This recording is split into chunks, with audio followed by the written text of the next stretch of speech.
Negotium Perambulans by E.F.Benson and read by Christopher Halton. Negotium Perambulans by E.F.Benson and read by Christopher Halton. The casual tourist in West Cornwall may just possibly have noticed, as he bowled along over the bare high plateau between Penzance and the Land's End, a dilapidated signpost pointing down a steep lane and bearing on its battered finger the faded inscription, Polyon 2 miles. But probably very few have had the curiosity to traverse those 2 miles in order to see a place to which their guidebooks award so cursory a notice. It is described there in a couple of unattractive lines as a small fishing village with a church of no particular interest, except for certain carved and painted wooden panels originally belonging to an earlier edifice, which form an altar rail. But the church at St. Crede, the tourist is reminded, has a similar decoration far superior in point of preservation and interest, and thus even the ecclesiastically disposed are not lured to Polyon.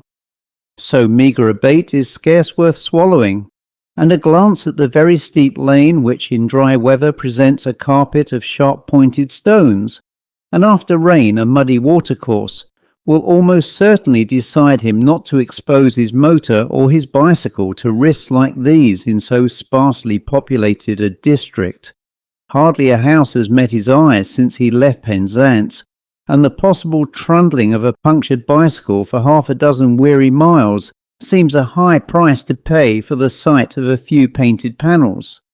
Polyon, therefore, even in the high noon of the tourist season, is little liable to invasion, and for the rest of the year I do not suppose that a couple of folk a day traverse those 2 miles, long ones at that, of steep and stony gradient.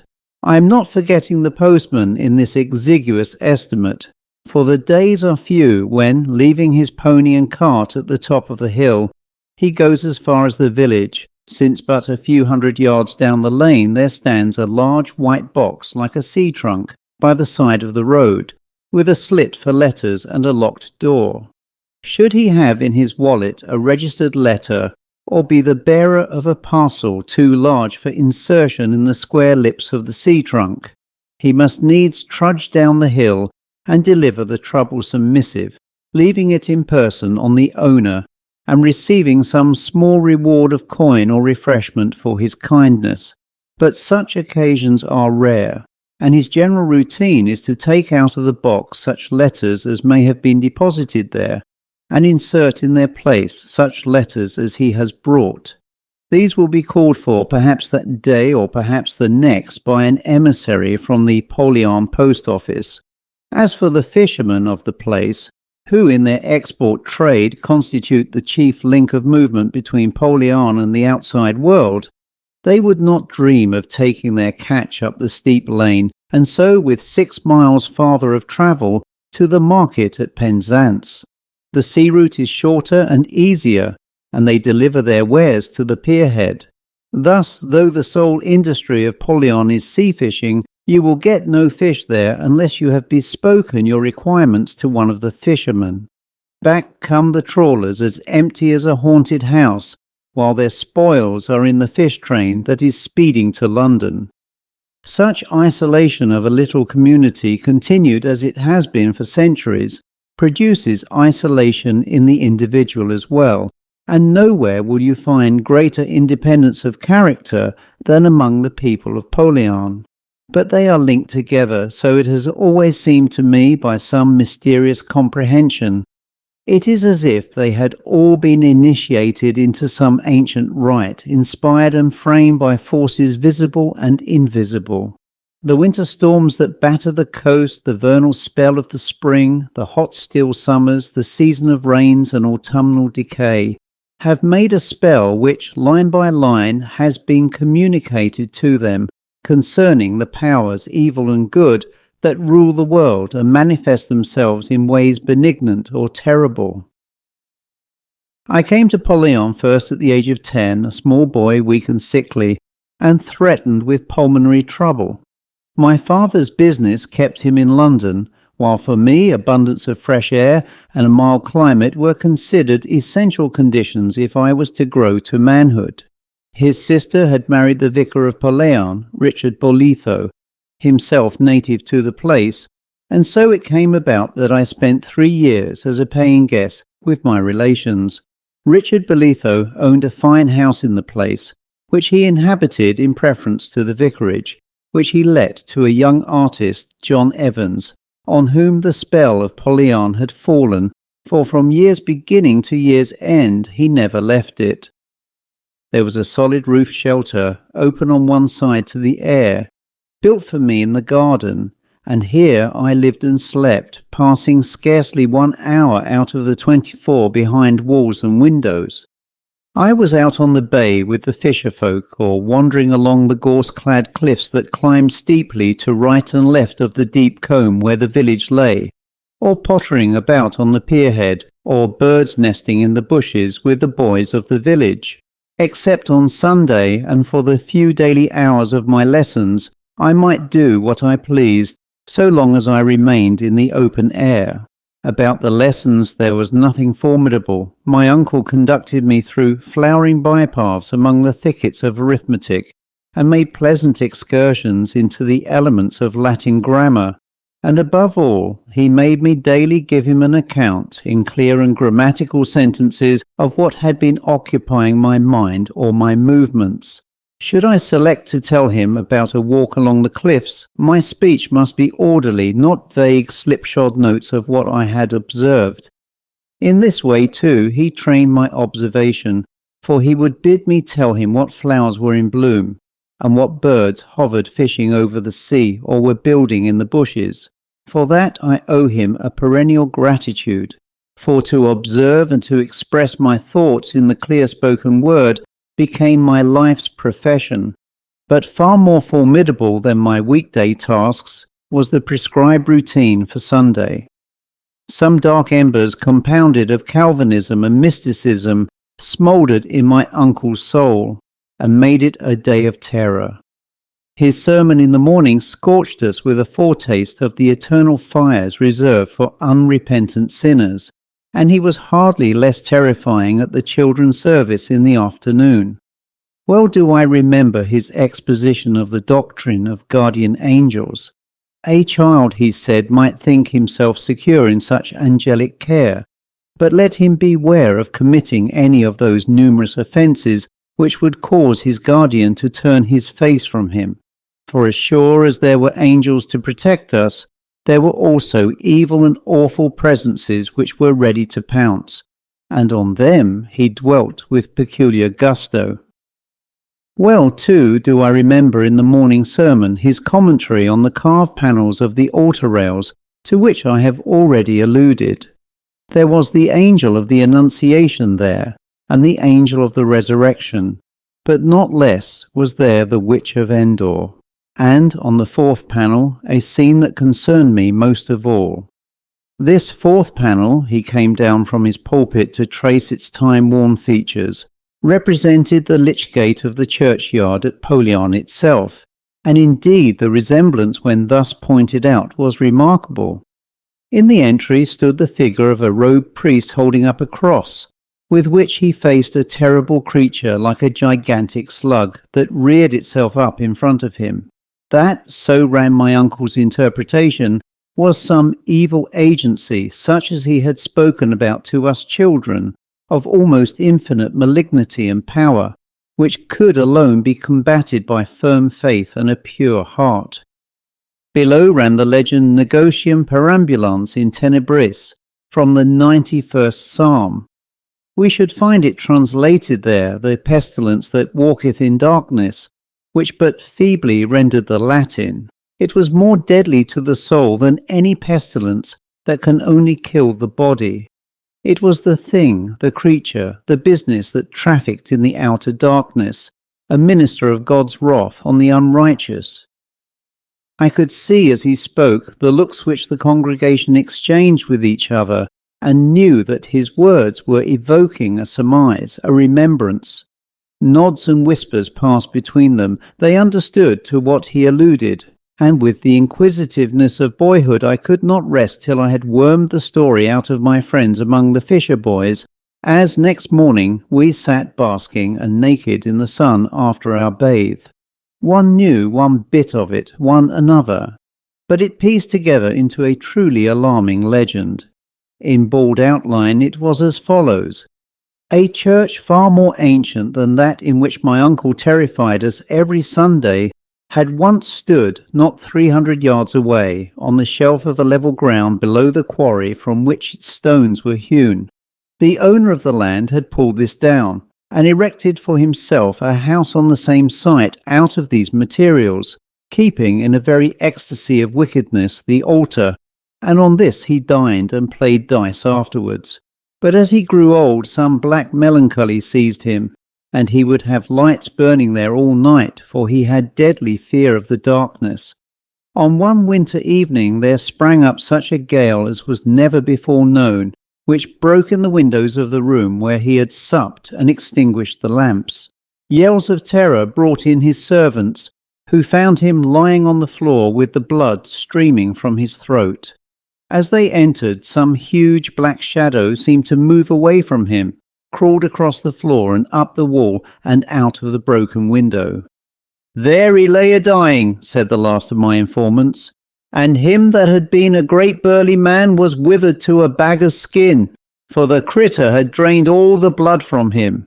His last breath was a scream, and he hollered out the same words as Passon read off the screen." "Negotium Perambulans in tenebris," I suggested eagerly. "Thereabouts, Latin anyhow." "And after that," I asked, "nobody would go near the place, and the old house rotted and fell in ruins till 3 years ago, when along comes Mr. Douis from Penzance and built the half of it up again. But he don't care much about such critters, nor about Latin neither. He takes his bottle of whisky a day and gets drunk, Sir Lord, in the evening. Hey, I'm gwine home to my dinner." Whatever the authenticity of the legend, I had certainly heard the truth about Mr. Douis from Penzance, who from that day became an object of keen curiosity on my part, the more so because the quarry house adjoined my uncle's garden. The thing that walked in the dark failed to stir my imagination, and already I was so used to sleeping alone in my shelter that the night had no terrors for me. But it would be intensely exciting to wake at some timeless hour and hear Master Douis yelling and conjecture that the thing had got him. But by degrees the whole story faded from my mind, overscored by the more vivid interests of the day, and for the last 2 years of my outdoor life in the vicarage garden, I seldom thought about Mr. Douis and the possible fate that might await him for his temerity in living in the place where that thing of darkness had done business. Occasionally I saw him over the garden fence, a great yellow lump of a man, with slow and staggering gait, but never did I set eyes on him outside his gate, either in the village street or down on the beach. He interfered with none, and no one interfered with him. If he wanted to run the risk of being the prey of the legendary nocturnal monster, or quietly drink himself to death, it was his affair. My uncle, so I gathered, had made several attempts to see him when first he came to live at Poleyarn, but Mr. Douis appeared to have no use for parsons, but said he was not at home and never returned the call. After 3 years of sun, wind and rain, I had completely outgrown my early symptoms and had become a tough, strapping youngster of 13. I was sent to Eton and Cambridge, and in due course ate my dinners and became a barrister. In 20 years from that time I was earning a yearly income of 5 figures, and had already laid by in sound securities a sum that brought me dividends which would, for one of my simple tastes and frugal habits, supply me with all the material comforts I needed on this side of the grave. The great prizes of my profession were already within my reach, but I had no ambition beckoning me on, nor did I want a wife and children, being, I must suppose, a natural celibate. In fact, there was only one ambition which through these busy years had held the lure of blue and far-off hills to me, and that was to get back to Polian and live once more isolated from the world, with the sea and the gorse-clad hills for playfellows, and the secrets that lurked there for exploration. The spell of it had been woven about my heart, and I can truly say that there had hardly passed a day in all those years in which the thought of it and the desire for it had been wholly absent from my mind. Though I had been in frequent communication with my uncle there during his lifetime, and after his death, with his widow who still lived there, I had never been back to it since I embarked on my profession, for I knew that if I went there, it would be a wrench beyond my power to tear myself away again. But I had made up my mind that when once I had provided for my own independence, I would go back there not to leave it again. And yet I did leave it again, and now nothing in the world would induce me to turn down the lane from the road that leads from Penzance to the Land's End, and see the sides of the combe rise steep above the roofs of the village, and hear the gulls chiding as they fish in the bay. One of the things invisible of the dark powers leapt into light, and I saw it with my eyes. The house where I had spent those 3 years of boyhood had been left for life to my aunt, and when I made known to her my intention of coming back to Polian, she suggested that till I found a suitable house or found her proposal unsuitable, I should come to live with her. "The house is too big for a lone old woman," she wrote, "and I have often thought of quitting and taking a little cottage sufficient for me and my requirements. But come and share it, my dear, and if you find me troublesome, you or I can go. You may want solitude, most people in Polian do, and will leave me, or else I will leave you." One of the main reasons of my stopping here all these years was a feeling that I must not let the old house starve. Houses starve, you know, if they are not lived in. They die a lingering death, the spirit in them grows weaker and weaker, and at last fades out of them. Isn't this nonsense to your London notions? Naturally, I accepted with warmth this tentative arrangement, and on an evening in June found myself at the head of the lane leading down to Polian, and once more I descended into the steep valley between the hills. Time had stood still apparently, for the combe, the dilapidated signpost, or its successor, pointed a rickety finger down the lane, and a few hundred yards farther on was the white box for the exchange of letters. Point after remembered point met my eye, and what I saw was not shrunk, as is often the case with the revisited scenes of childhood, into a smaller scale.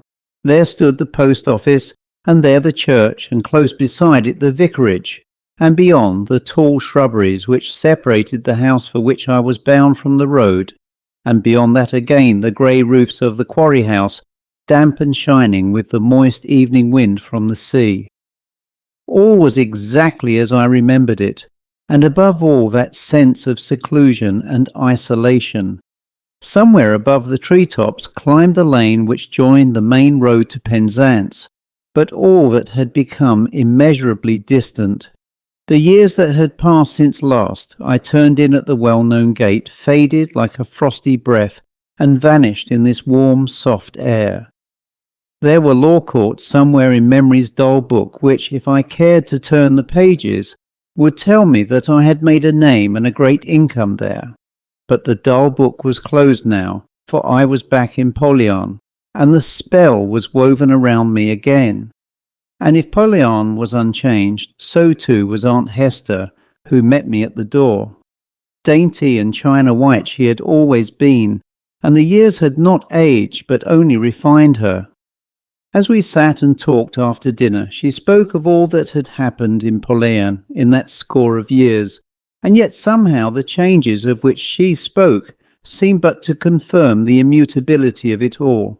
As the recollection of names came back to me, I asked her about the Quarry house and Mr. Douis, and her face gloomed a little as with the shadow of a cloud on a spring day. "Yes, Mr. Douis," she said. "Poor Mr. Douis! How well I remember him, though it must be 10 years and more since he died. I never wrote to you about it, for it was all very dreadful, my dear, and I did not want to darken your memories of Polyon. Your uncle always thought that something of the sort might happen if he went on in his wicked drunken ways, and worse than that. And though nobody knew exactly what took place, it was the sort of thing that might have been anticipated. But what more or less happened, Aunt Hester? I asked. Well, of course I can't tell you everything, for no one knew it, but he was a very sinful man, and the scandal about him at New Lynn was shocking, and then he lived too in the Quarry House. I wonder if by any chance you remember a sermon of your uncle's when he got out of the pulpit and explained that panel in the altar rails, the one, I mean, with the horrible creature rearing itself up outside the lich gate. Yes, I remember perfectly, said I. Ah, it made an impression on you, I suppose, and so it did on all who heard him, and that impression got stamped and branded on us all when the catastrophe occurred. Somehow Mr. Douis got to hear about your uncle's sermon, and in some drunken fit he broke into the church and smashed the panel to atoms. He seems to have thought that there was some magic in it, and that if he destroyed that, he would get rid of the terrible fate that was threatening him. For I must tell you that before he committed that dreadful sacrilege, he had been a haunted man. He hated and feared darkness, for he thought that the creature on the panel was on his track, but that as long as he kept lights burning it could not touch him. But the panel, to his disordered mind, was the root of his terror, and so, as I said, he broke into the church and attempted, you will see why I said attempted, to destroy it. It certainly was found in splinters next morning when your uncle went into church for matins, and knowing Mr. Doulis's fear of the panel, he went across to the Quarry House afterwards and taxed him with its destruction. The man never denied it, he boasted of what he had done. There he sat, though it was early morning, drinking his whisky. I've settled your thing for you, he said, and your sermon too. A fig for such superstitions. Your uncle left him without answering his blasphemy, meaning to go straight into Penzance and give information to the police about this outrage to the church. But on his way back from the Quarry House, he went into the church again, in order to be able to give details about the damage, and there in the screen was the panel, untouched and uninjured. And yet he had himself seen it smashed, and Mr. Doulis had confessed that the destruction of it was his work. But there it was, and whether the power of God had mended it or some other power, who knows? This was Polyon indeed, and it was the spirit of Polyon that made me accept all Aunt Hester was telling me as a tested fact. It had happened like that, she went on in her quiet voice. Your uncle recognized that some power beyond police was at work, and he did not go to Penzance or give information about the outrage, for the evidence of it had vanished. A sudden spate of scepticism swept over me. There must have been some mistake, I said. It hadn't been broken. She smiled. Yes, my dear, but you have been in London so long, she said. Let me anyhow tell you the rest of my story. That night, for some reason, I could not sleep. It was very hot and airless. I dare say you will think that these sultry conditions accounted for my wakefulness. Once and again, as I went to the window to see if I could not admit more air, I could see from it the Quarry House, and I noticed the first time that I left my bed that it was blazing with lights. But the second time I saw that it was all in darkness, and as I wondered at that, I heard a terrible scream, and the moment afterwards the steps of someone coming at full speed down the road outside the gate. He yelled as he ran. "Light, light," he called out. "Give me light, or it will catch me." It was very terrible to hear that, and I went to rouse my husband, who was sleeping in the dressing room across the passage. He wasted no time, but by now the whole village was aroused by the screams, and when he got down to the pier, he found that all was over. The tide was low, and on the rocks at its foot was lying the body of Mr. Doulis. He must have cut some artery when he fell on those sharp edges of stone, for he had bled to death, they thought, and though he was a big burly man, his corpse was but skin and bones.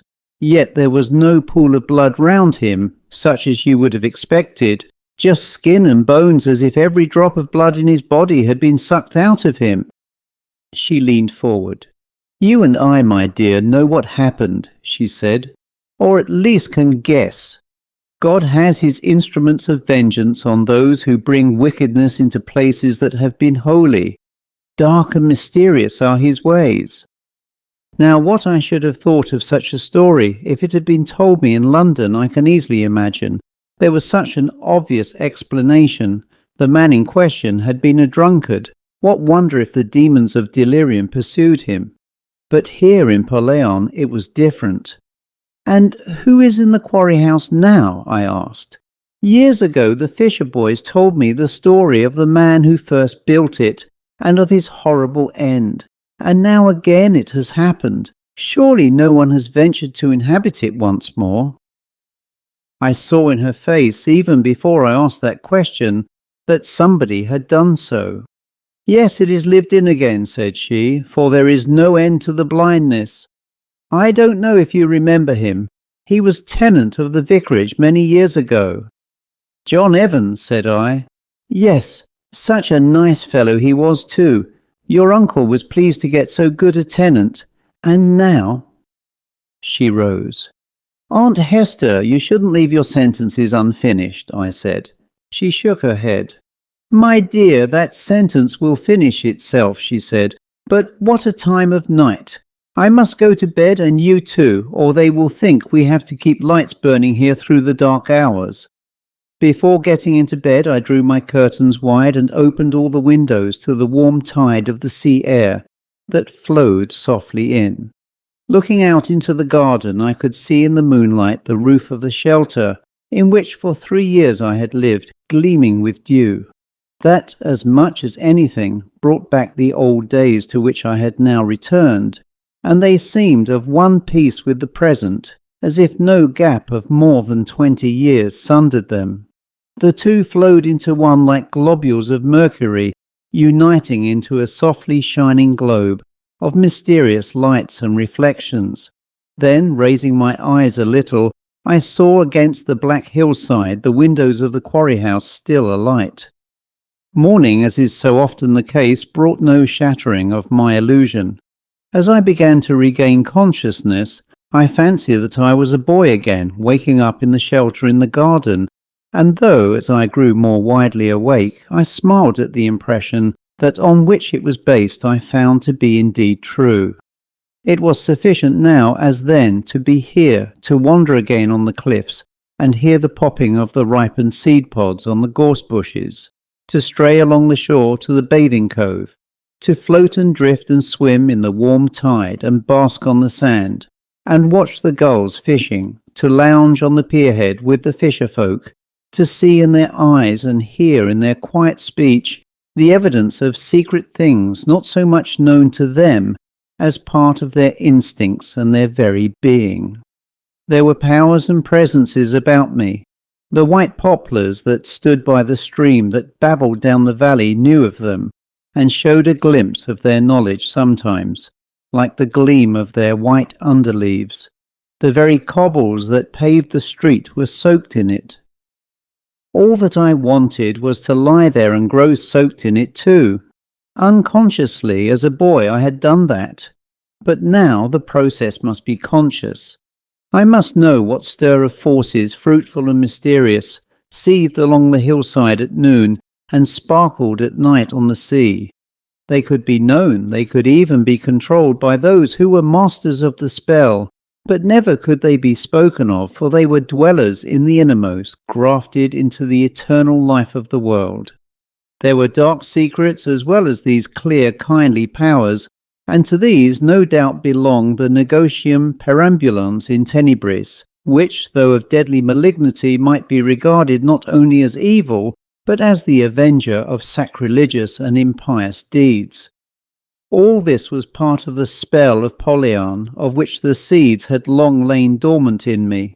but now they were sprouting, and who knew what strange flower would unfold on their stems?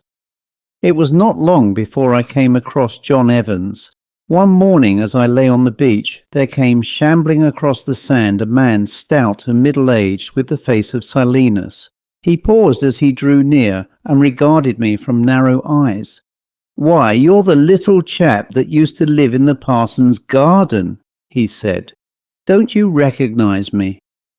I saw who it was when he spoke. His voice, I think, instructed me, and recognizing it, I could see the features of the strong, alert young man in this gross caricature.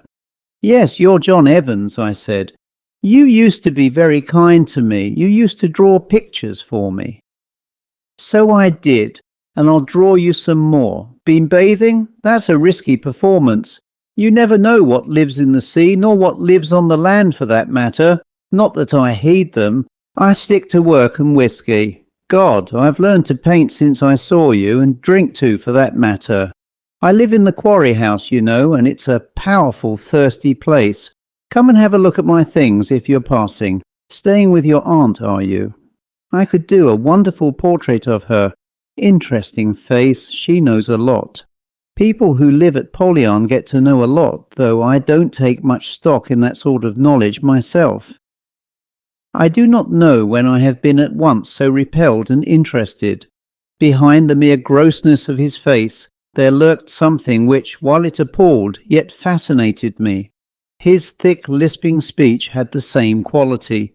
And his paintings, what would they be like? "I was just going home," I said. "I'll gladly come in if you'll allow me." He took me through the untended and overgrown garden into the house which I had never yet entered. A great grey cat was sunning itself in the window, and an old woman was laying lunch in a corner of the cool hall into which the door opened. It was built of stone, and the carved mouldings let into the walls, the fragments of gargoyles and sculptured images, bore testimony to the truth of its having been built out of the demolished church. In one corner was an oblong and carved wooden table littered with a painter's apparatus, and stacks of canvases leaned against the walls. He jerked his thumb towards a head of an angel that was built into the mantelpiece and giggled. "Quite a sanctified air," he said, "so we tone it down for the purposes of ordinary life by a different sort of art. Have a drink? No? Well, turn over some of my pictures while I put myself to rights." He was justified in his own estimate of his skill. He could paint, and apparently he could paint anything, but never have I seen pictures so inexplicably hellish. There were exquisite studies of trees, and you knew that something lurked in the flickering shadows. There was a drawing of his cat sunning itself in the window, even as I had just now seen it, and yet it was no cat, but some beast of awful malignity. There was a boy stretched naked on the sands, not human, but some evil thing which had come out of the sea. Above all, there were pictures of his garden overgrown and jungle-like, and you knew that in the bushes were presences ready to spring out on you. "Well, do you like my style?" he said as he came up, glass in hand. The tumbler of spirits that he held had not been diluted. "I try to paint the essence of what I see, not the mere husk and skin of it, but its nature, where it comes from, and what gave it birth. There's much in common between a cat and a fuchsia bush, if you look at them closely enough. Everything came out of the slime of the pit, and it's all going back there. I should like to do a picture of you some day. I'd hold the mirror up to nature, as that old lunatic said." After this first meeting, I saw him occasionally throughout the months of that wonderful summer. Often he kept to his house and to his painting for days together, and then, perhaps some evening, I would find him lounging on the pier, always alone, and every time we met thus, the repulsion and interest grew, for every time he seemed to have gone farther along a path of secret knowledge, towards some evil shrine where complete initiation awaited him. And then, suddenly, the end came. I had met him thus one evening on the cliffs while the October sunset still burned in the sky. but over it with amazing rapidity there spread from the west a great blackness of cloud, such as I have never seen for denseness. The light was sucked from the sky, the dusk fell in ever thicker layers. He suddenly became conscious of this. "I must get back as quick as I can," he said. "It will be dark in a few minutes, and my servant is out. The lamps will not be lit." He stepped out with extraordinary briskness for one who shambled and could scarcely lift his feet, and soon broke out into a stumbling run. In the gathering darkness I could see that his face was moist with the dew of some unspoken terror. "You must come with me," he panted, "for so we shall get the lights burning the sooner. I cannot do without light." I had to exert myself to the full to keep up with him, for terror winged him, and even so I fell behind, so that when I came to the garden gate, he was already halfway up the path to the house.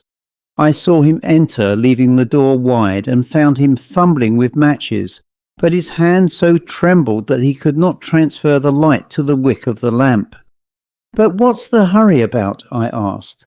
Suddenly his eyes focused themselves on the open door behind me, and he jumped from his seat beside the table which had once been the altar of God, with a gasp and a scream. "No, no," he cried, "keep it off!" I turned and saw what he had seen. The thing had entered and now was swiftly sliding across the floor towards him, like some gigantic caterpillar.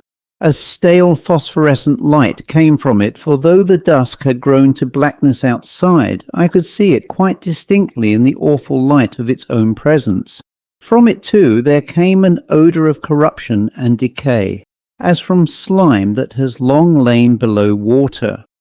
It seemed to have no head, but on the front of it was an orifice of puckered skin, which opened and shut and slavered at the edges. It was hairless and slug-like in shape and in texture. As it advanced, its forepart reared itself from the ground, like a snake about to strike, and it fastened on him. At that sight, and with the yells of his agony in my ears, the panic which had struck me relaxed into a hopeless courage, and with palsied, impotent hands I tried to lay hold of the thing. But I could not. Though something material was there, it was impossible to grasp it. My hands sunk in it as in thick mud. It was like wrestling with a nightmare. I think that but a few seconds elapsed before all was over. The screams of the wretched man sank to moans and mutterings as the thing fell on him.